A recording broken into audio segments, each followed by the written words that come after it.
ବାସ୍ତୁରେ ଆମର ଆମେ ଟଏଲେଟ୍ ରଖିଥାଉ। मन रखु ट्राडिशनल वास्तु कौन प्रकार टॉयलेट रो सुविधा आज्ञा न थाए आम जिते वास्तुशास्त्री मैंने जेकोसी डिरेक्शन जेकोसी दिगरे आपको कहते टॉयलेट रखापी तापर भी आपन से टॉयलेट वास्तु दोष देखी थाए। मुख्यतः आप नॉर्थ ईस्ट आ साउथ ईस्ट रे आप टॉयलेट करूँ ना सहित आप साउथ वेस्ट रे भी करूँ नॉर्थ रे भी आप करूँ जोटा उत्तर दिगरे आप कले आपंकर बिजनेस प्रभाव पकई पारे सहित आपंकर पैसा आसबार भी सोर्स कमी थाए। ता सहित आपड़ जिते भी जेकोसी दिगरे भी आप कले आप टॉयलेट रिमेडी निश्चित भाव में करूँ जमीन कि आम टॉयलेट ब्लॉकर बा टॉयलेट रो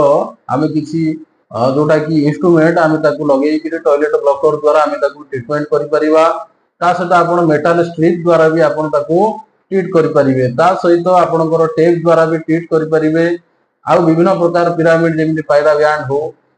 तो पायरा स्ट्रिप भी हो आपको आ माध्यम भी आप टॉयलेट को ब्लॉक करेंगे जिते भी करूँ आप नॉर्थ ईस्ट और साउथ ईस्ट साउथ वेस्ट आप टॉयलेट करूँ ना ये एक महावास्तु दोष भी देखई थाए। आपड़ जिते वास्तु को पारे जिते बहुत भल भाव रखु पॉजिटिव भाव रखु आप विभिन्न प्रकार positive oil vastu positive oil आ वास्तु पॉजिटिव पाउडर आपन यूज करूँ सप्ताह 7 दिन थोड़े लेखा जोटा कि आपको सी बहुत भल भाव एनर्जी दब निश्चित मानव आपण अत्यंत भाव मंगल